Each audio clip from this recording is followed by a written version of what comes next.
എന്താ വ്യൂ നോക്കിയേ, ആ പച്ചപ്പൊക്കെ നോക്കിയേ. നമ്മുടെ എന്ന് ചോദിച്ചിട്ട് പാർക്ക് ചെയ്യുന്നതാണ്. ഇവിടുന്ന് നമുക്ക് എന്തായാലും നടന്നു പോകേണ്ടി വരും. ഈ സൈഡ് കയറി വന്നോളും, കുഴപ്പമൊന്നുമില്ല. അപ്പോൾ ഇത് ഇവിടുന്ന് നേരെ പോയി കഴിഞ്ഞാലാണ് അമ്പലം. ഇതിന്റെ സറൗണ്ടിങ് നമ്മൾ എൻ്റർ ചെയ്താൽ തന്നെ നമുക്ക് പ്രത്യേകതരമായിട്ടുള്ള ഒരു ഡിവൈൻ എനർജി. ഇപ്പൊ പാമ്പൊക്കെ ഉള്ള ഏരിയ ആണ്.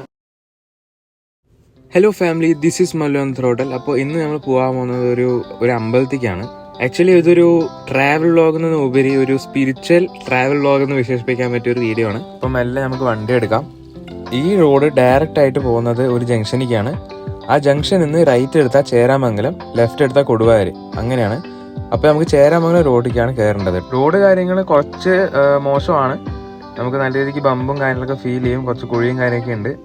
പിന്നെ റൈറ്റ് സൈഡും ലെഫ്റ്റ് സൈഡും രണ്ട് സൈഡും നമുക്ക് പാടങ്ങളൊക്കെയാണ്. അപ്പോൾ നല്ല വ്യൂ ഒക്കെ എൻജോയ് ചെയ്ത് പോകാൻ പറ്റും. ആൻഡ് ഇവിടെ ഒരു പെട്രോൾ പമ്പ് ഉണ്ട്. ഈ പെട്രോൾ പമ്പിൽ നിന്ന് ഒരു കഷ്ടിച്ചൊരു 3 കിലോമീറ്ററിൻ്റെ അടുത്തുണ്ടാവും ആ ജംഗ്ഷനിലേക്ക്. അപ്പോൾ ഇതൊരു വൈ ജംഗ്ഷനാണ്. ഇവിടെ നിന്ന് തൃപ്പാളൂരിൽ നിന്ന് വരുമ്പോൾ റൈറ്റ് എടുത്തിട്ട് നമുക്ക് കയറാൻ പറ്റും. ചേരാമംഗലം റൂട്ടാണത്.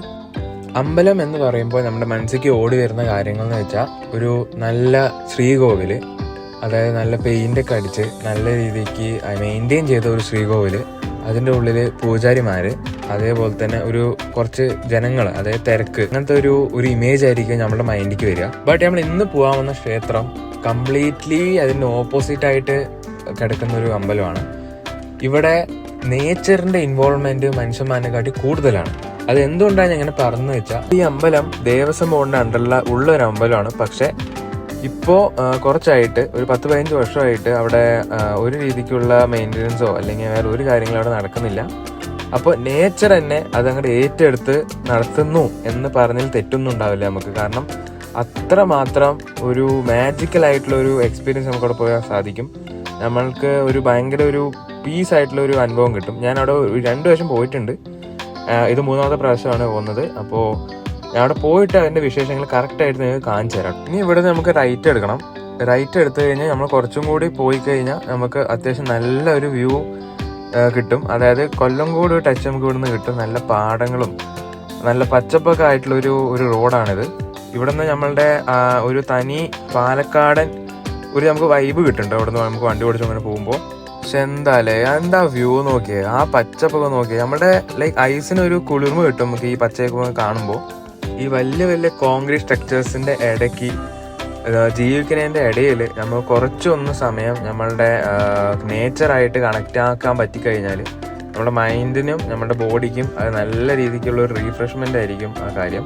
നിങ്ങൾ ആ പാടത്തേക്ക് ജസ്റ്റ് നോക്കിയേ, എന്ത് ഭംഗിയാണ്. 2 സൈഡും മൊത്തം പാടമാണ്. അതിൻ്റെ ഇടയിൽ കൂടെ ഒരു റോഡായിട്ടാണ് അങ്ങനെ പോകുന്നത്. ഒരു എന്താ പറയുക, നല്ലൊരു പീസ്ഫുൾ ആയിട്ടുള്ള ഒരു എക്സ്പീരിയൻസ് ആണല്ലോ ശരിക്കും പറഞ്ഞാൽ. പാലക്കാടിന് വെറുതെ അല്ല കേട്ടോ നെല്ലറ, അതായത് റൈസ് ബൗൾ ഓഫ് കേരള എന്ന് വിശേഷിപ്പിക്കുന്നത് വെറുതെ അല്ല. അത്രയും പാടവും കാര്യങ്ങളും എല്ലാം പാലക്കാടുണ്ട്. അപ്പോൾ നമ്മൾ ആ മെയിൻ റോഡൊന്ന് ലെഫ്റ്റ് എടുക്കണം. ലെഫ്റ്റ് എടുത്തിട്ട് ഇനി ഒരു 500 മീറ്റർ കഷ്ടിച്ചിട്ടുള്ളൂ. റോഡ് ഇവിടെ നിന്ന് കുറച്ച് മോശമാവും.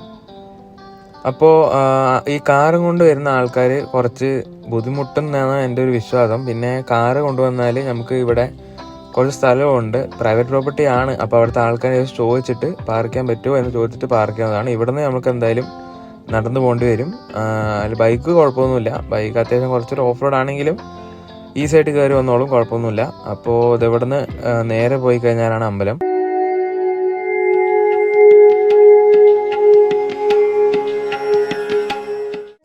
ഇതാണ് നമ്മളുടെ മുളന്തറ ശ്രീ സ്വയംഭൂ മഹാദേവ ക്ഷേത്രം. സ്വയംഭൂ എന്ന വേർഡിന്റെ അർത്ഥം സ്വയം ജനിച്ച എന്നാണ് അതിന്റെ കറക്റ്റ് ആയിട്ടുള്ള മീനിങ്. ആൻഡ് മഹാദേവൻ, അതായത് ദേവന്മാരുടെ ദേവനാണ് മഹാദേവൻ, ശിവൻ. ഈ അമ്പലത്തിന്റെ സറൗണ്ടിങ് നമ്മൾ എൻ്റർ ചെയ്താൽ തന്നെ നമുക്ക് പ്രത്യേകതരമായിട്ടുള്ള ഒരു ഡിവൈൻ എനർജി ഫീൽ ചെയ്യും. ഒരു ഭയങ്കരമായിട്ടുള്ള ഒരു കണക്ഷൻ നമുക്ക് ഫീൽ ചെയ്യാൻ പറ്റും. ഈ അമ്പലത്തിന്റെ സ്ട്രക്ചർ എന്ന് വെച്ചാൽ ഫ്രണ്ടിൽ, അതായത് ശ്രീകോവിലിൻ്റെ ഫ്രണ്ടിലായിട്ട് ഒരു മണിമണ്ഡപമുണ്ട്. മണിമണ്ഡപത്ത് നമ്മളുടെ നന്ദിയുണ്ട്. അറിയാലോ, ശിവന്റെ കൂടെ എപ്പോഴും ഉണ്ടാകുന്ന ഒരാളാണ് നന്ദി. അപ്പോൾ ശിവൻ എവിടെയുണ്ടോ നന്ദി അവിടെ ഉണ്ട് എന്നാണ് നമ്മളുടെ ഒരു ഐതിഹ്യം. അതായത് നന്ദി ശിവനെ ഫേസ് ചെയ്തിട്ടാണ് കേട്ടോ ഇരിക്കുന്നത്. കേരളത്തിൽ, അതായത് സൗത്തിൽ നമുക്ക് ഉണ്ടോയെന്ന് അറിയില്ല. പക്ഷെ ഞാൻ നോർത്തിലൊക്കെ ഉണ്ടായ സമയത്ത് അവിടെ ആൾക്കാർ നന്ദിൻ്റെ ചെവിയിൽ അവരുടെ ആഗ്രഹങ്ങളും അതേപോലെ പ്രാർത്ഥനകളൊക്കെ ഇങ്ങനെ ചൊല്ലും. അത് ശിവനിലേക്ക് എത്തും എന്ന് പറഞ്ഞിട്ടാണ് അവർ ആ ഒരു പ്രക്രിയ ചെയ്യുന്നത്. നിങ്ങൾ ഈ ആ സ്ട്രക്ചറിനെ കറക്റ്റായിട്ട് ശ്രദ്ധിച്ച് നിങ്ങൾക്ക് മനസ്സിലാവും ഇവിടെ യാതൊരു തരത്തിലുള്ള കോൺക്രീറ്റിൻ്റെ ഒരു പ്രസൻസ് നിങ്ങൾക്ക് കാണാൻ പറ്റില്ല. കല്ല് ജസ്റ്റ് അടുക്കി വെച്ചിരിക്കുകയാണ്, അതായത് പാറക്കല്ല്. ഇത് 1965 ഈ അമ്പലം ഡിസ്കവർ ചെയ്യപ്പെട്ടു എന്നാണ് നമ്മുടെ ഗൂഗിളിൽ ഡാറ്റ പറയുന്നത്. അത് എത്രത്തോളം സത്യമെന്ന് എനിക്ക് അറിയില്ല. ബട്ട് അങ്ങനെയാണെന്നുണ്ടെങ്കിൽ അതിന് മുമ്പ് കുറേ വർഷങ്ങൾക്ക് മുമ്പ് തന്നെ ഈ അമ്പലം അവിടെ ഉണ്ടായിരിക്കണം. അത് കഴിഞ്ഞിട്ടാണ് ഈ ദേവസ്വം ബോർഡും കാര്യങ്ങളൊക്കെ ഈ അമ്പലത്തിന് ഏറ്റെടുക്കുന്നത്. അത് കഴിഞ്ഞിട്ടാണ് ഇതിൻ്റെ മുകളിൽ ഈ ചുണ്ണാമ്പ് കണ്ടു നിങ്ങൾ. ഈ ചുണ്ണാമ്പൊക്കെ അതൊക്കെ അടിച്ച് പെയിൻ്റൊക്കെ അടിച്ച് കഴിഞ്ഞാൽ അതിനാണ് ഇപ്പോൾ പെയിൻറ്റും അതേപോലെ തന്നെ ഈ ചുണ്ണാമ്പൊക്കെ ഇളകി പോകാൻ തുടങ്ങിയിട്ടുണ്ട്. നേച്ചർ അതിൻ്റെ കറക്റ്റായിട്ടുള്ള ആ ഒരു കളറ് അവിടെ വരുത്തുന്നുണ്ട്. അതായത് പാറക്കല്ല് കണ്ടോ അതിൻ്റെ ഉള്ളിൽ. ഇതിൽ കോൺക്രീറ്റ് അല്ല, ഇത് ജസ്റ്റ് പാറക്കല്ലാണ്. പണ്ടത്തെ അമ്പലങ്ങളൊക്കെ പാറക്കല്ല് വെച്ചിട്ടാണ് കൊത്തിയിട്ടാണ് ഉണ്ടാക്കിയിട്ടുണ്ടാവുക. അല്ലെങ്കിൽ ഈ സ്ട്രക്ചേഴ്സ് കണ്ടാൽ നിങ്ങൾക്ക് മനസ്സിലാവും ഇവിടെ കോൺക്രീറ്റിന്റെ യാതൊരു വിധത്തിലുള്ള യൂസ് ഇവിടെ ചെയ്തിട്ടില്ല. ആൻഡ് ഒരിക്കലും കോൺക്രീറ്റിന് ഇത്രയും സ്ട്രെങ്ത് ഒന്നും ബിയർ ചെയ്യാൻ പറ്റില്ല. കാരണം ഇത്രയും വലിയൊരു വൃക്ഷം ഇതിന് മുകളിൽ നിന്നിട്ടും അതിന് യാതൊരു വിധത്തിലുള്ള കേടുപാടും സംഭവിക്കുന്നില്ല.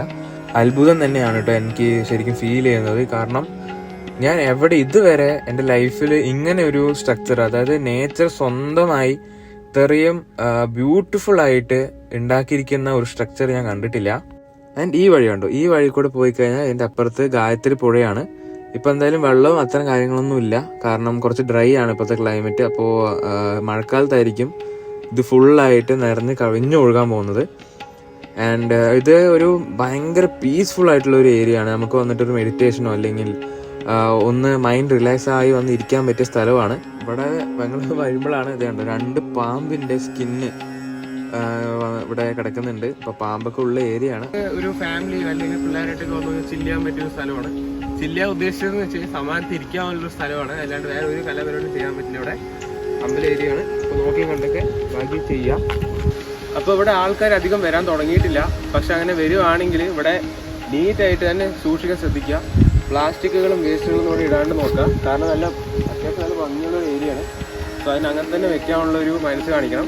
ഇനി ഇങ്ങനത്തെ ട്രാവൽ കണ്ടന്റും അതായത് ബൈക്ക് റിലേറ്റഡ് കണ്ടന്റും എല്ലാം ഈ ചാനലിൽ വരുന്നതായിരിക്കും. അതുവരെയും this is Mallu and throttle signing off.